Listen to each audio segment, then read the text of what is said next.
Jesus never let anyone compel him to give a yes-no answer to a complex question. For example, when the Jewish leaders came to him and asked him, should we pay taxes to Caesar or not? He wouldn't give them a straight answer because it was a trick question, or it was a trap question. If he said, yes, pay the taxes, then his people would be angry with him. If he said, no, don't pay the taxes, then the government would be angry with him. So he didn't give them a yes-no answer. He said, give to Caesar the things that are Caesar's and give to God the things that are God's. Well,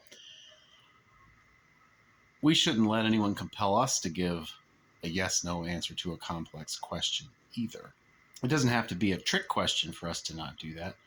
Sometimes it can be a genuine question that someone wants to ask us. One of the biggest questions, most controversial questions in church history was the question, is Jesus God? Now, if you have a simple yes or a simple no to that, certainly give that. But it isn't as simple a question as it sounds at first. This question has caused controversy and created division within Christianity for over 1700 years. Those who are adamant that yes, Jesus is God will often say that if you don't believe that, then you're not a real Christian. People who will say Jesus is not God will often say the same thing. Then you're not a real Christian. Those who take a hardline stand on this question obviously see it as a fundamental question to Christianity. But whichever view you take of that question, there are going to be passages of the Bible that seem to say the opposite, and that when you try to address them, you're seen by the other side as making excuses for why this verse says something that seems to be the opposite of that.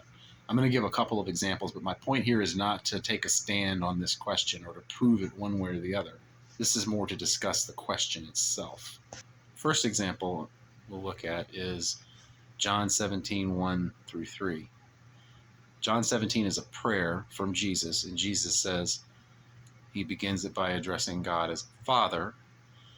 And then in verse 3, he says, this is life eternal, that they may know you, the only true God, and Jesus Christ, whom you have sent.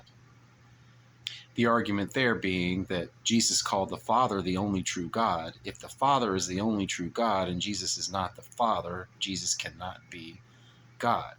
That's not to say there's no answer for that, but to the person who says Jesus is not God, it sounds like the other side is making excuses for this verse's existence. An example from the other side is Hebrews chapter 1, verse 8, where it says of the Son of God, thy throne, O God, is forever. To the person who believes Jesus is God, when the other side tries to explain this verse, it sounds like they're making excuses for this verse's existence. This isn't to say that each side doesn't have a reasonable argument.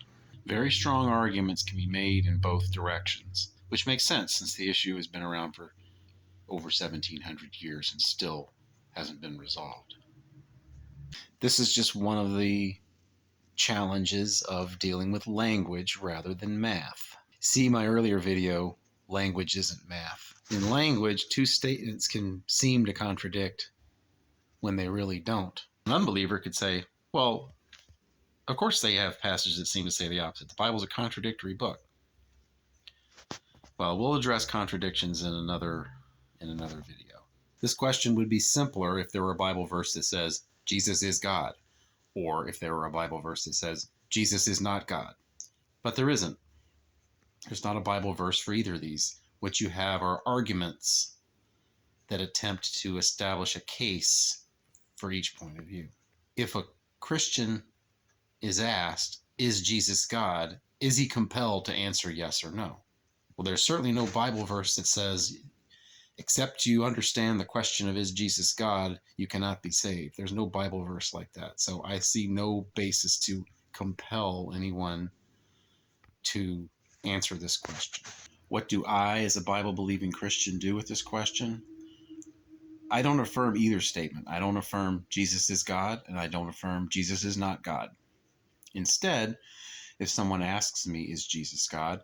I will quote Bible verses that relate to who I believe Jesus is, such as, Jesus is the Christ, the Son of the living God, or I believe Jesus is the Son of God, and believing I have life in his name. For people who insist on one side or the other, I challenge them to translate their claims back into the Bible verses from which they are derived.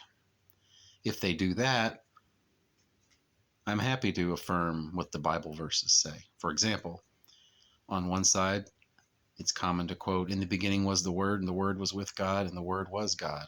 What do I say? Yes, I believe that. And the Word became flesh and dwelt among us.